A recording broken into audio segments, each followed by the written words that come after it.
everybody! Today I'd like to talk about vegan cheese, specifically making your own as well as comparing your own to store-bought. So let's just be honest. We all have expectations for what cheese should taste like based off of our memory, our taste buds, etc. And a lot of vegan cheeses fall short of that, especially when you buy them. You don't control the ingredients, the carbs if you're on keto. You don't control how often you can find it in stores. There's just a lot that could go wrong, and certain cheeses work better for certain things like melting or just sliced, especially when they're vegan. Another thing to be aware of is if you're allergic to nuts, vegan cheese making is a lot harder. I mean, you can use seeds. I've seen some sunflower vegan cheeses that I've even made some. They're passable. They're not quite the consistency of my like cashew nut cheeses, but they work in a pinch, and if all you've got is sunflower seeds, why not try it? And if you're allergic, hey, it's cheaper too. So today I'd like to compare the Follow Your Heart Vegan Gourmet Mozzarella right here to my own cashew aquafaba mozzarella featured right here. And yes, I love this stuff, so I do eat it, which is why there's some missing. Anyways, so what do I like to do with this? Well, besides making it and just eating it, I love to melt it. So grilled cheeses, mozzarella sticks, on top of eggplant cutlets, pizza. Pizza's a little harder now that I'm keto because I'd have to use like a cauliflower vegan base. I haven't found a good vegan fathead pizza dough. If anybody has, let me know. I've tried some with flaxseed, didn't really work. Anyways, so the biggest difference is the creaminess of the store-bought compared to my own. I don't have a professional mixer. I use my Ninja. It works great for like $100. What could I ask for more?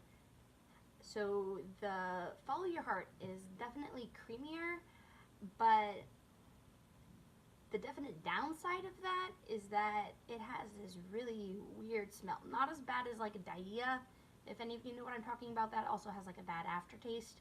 But like when you open up the vegan gourmet mozzarella by Follow Your Heart, you just smell it. Like it smells tangy and almost sour, which I guess it's supposed to. It's cheese.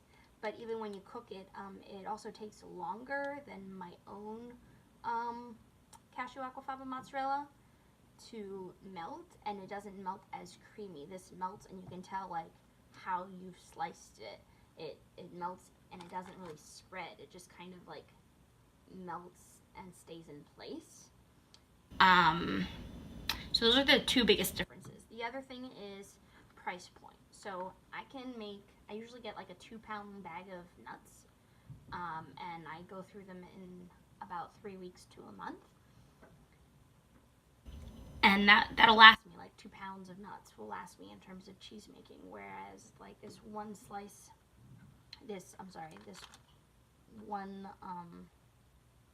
package probably wouldn't last me as much as my 2 pounds. And granted, like cashews are expensive, so are almonds. Most nuts are these days. It's still cheaper to make it my own, and I like it better. And maybe I'm biased because I made it. I know what's in it. I know the value of the work and the time I put into it and the result I get. But for me, I'm a foodie, so taste and texture really do it for me. And while I do like that the Follow Your Heart is creamier, mine tastes better. And to be fair, it's not my recipe. I got it off of avocadosandales.com, and I think, don't quote me on this, but I think Mary's Test Kitchen also does that. And I also substitute for my own. So they're supposed to be like, you're supposed to use kappa carrageenan or agar-agar, and the recipe is made for, you know, the seaweed, like gelatin, if you will, for kappa carrageenan, and I just double it and use agar-agar powder. And I also don't own lactic acid. I'm not about to go buy some to make, you know, 2 pounds worth of vegan cheese.